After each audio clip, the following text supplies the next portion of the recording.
శ్రీ సత్యసాయి జిల్లా లేపాక్షిలో దోపిడీ కేసును పోలీసులు ఛేదించారు. ఈ కేసులో 5 నిందితులను అరెస్ట్ చేసి వారి వద్ద నుంచి 4,200 రూపాయల నగదు, చోరీకి గురైన ఒప్పో A79 మొబైల్ ఫోన్ తో పాటు నేరానికి ఉపయోగించిన 2 ద్విచక్ర వాహనాలను పోలీసులు స్వాధీనం చేసుకున్నారు. జూలై 25న రాత్రి సిరివరం మనేంపల్లి చెరువు మార్గంలో సిరివరం గ్రామానికి చెందిన షామీర్ను అడ్డగించిన నిందితులు అతనిపై దాడి చేసి బెదిరించి 4,200 రూపాయల నగదు, మొబైల్ ఫోన్లను బలవంతంగా లాక్కెళ్లారు. బాధితుడి ఫిర్యాదుతో లేపాక్షి పోలీసులు కేసును నమోదు చేసి దర్యాప్తు చేపట్టారు. దర్యాప్తులో భాగంగా నిందితులపై నిఘా ఉంచిన పోలీసులు సోమవారం 5 అరెస్ట్ చేశారు. నిందితుల నుంచి బాధితుడి నగదు, మొబైల్ ఫోన్లతో పాటు నేరానికి ఉపయోగించిన టీవీఎస్ రైడియోనో, బజాజా పల్సర్ ద్విచక్ర వాహనాలను స్వాధీనం చేసుకున్నారు.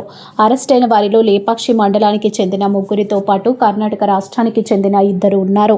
మద్యం సేవించడం, జల్సాలకు అలవాటు పడిన నిందితులు డబ్బుల కోసం ఒంటరిగా వెళ్తున్న వ్యక్తులను లక్ష్యంగా చేసుకుని దాడులు చేసి నగదు, విలువైన వస్తువులు లాక్కుంటున్నట్లు పోలీసుల దర్యాప్తులో వెల్లడైంది. శ్రీ సత్యసాయి జిల్లా ఎస్పీ సతీష్ కుమార్ ఐపీఎస్ ఆదేశాల మేరకు హిందూపురం డీఎస్పీ కేవీ మహేష్ పర్యవేక్షణలో హిందూపురం రూరల్ సిఐ జనార్దన్ ఆధ్వర్యంలో లేపాక్షి ఎస్ఐ ఎస్ నరేంద్ర సిబ్బంది ఈ కేసును ఛేదించారు. నమస్కారం అండి. శ్రీ సత్యసాయి జిల్లా ఎస్పీ సతీష్ కుమార్ సార్ ఆదేశాల మేరకు Hindupur additional SP KV Mahesh sir పర్యవేక్షణలో హిందూపూర్ రూరల్ సిఐ కె జనార్దన్ ఆధ్వర్యంలో లేపాక్షి ఎస్ఐ నరేంద్ర మరియు వారి సిబ్బంది లేపాక్షి క్రైమ్ నంబర్ 15/26 కేసులో 5 మంది వ్యక్తులను ఈరోజు అరెస్ట్ చేయడం జరిగింది.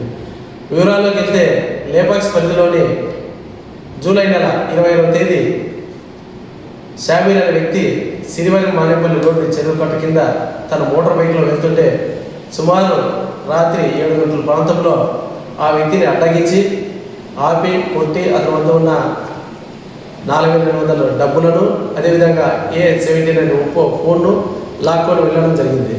షామీర్ లేపాక్షి పోలీస్ స్టేషన్లో కంప్లైంట్ చేయగా ఆ ఫిర్యాదుపై లేపాక్షి పిఎస్ క్రైమ్ నంబర్ 15/26గా కేసు నమోదు చేయడం జరిగింది.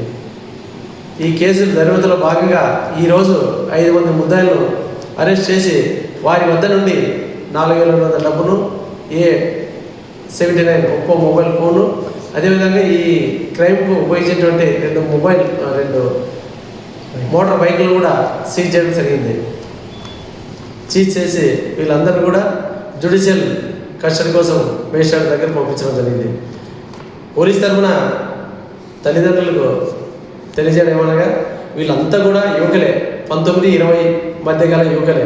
కాబట్టి ఇటువంటి నేరాలకి పాల్పడిన ఎంత తప్పించుకున్నా చట్టం ముందు తీసుకొచ్చి వాళ్ళని నేరస్తులుగా ముద్రపడేటట్లు పోలీస్ చేసే బాధ్యత. కాబట్టి ఖచ్చితంగా తమ పిల్లలు నడవడికపై నిఘా ఉంచి ఇటువంటి నేరాలకు పాల్పడకుండా చూస్తారని పోలీస్ తరఫున కోరుకుంటున్నాం. Thank you.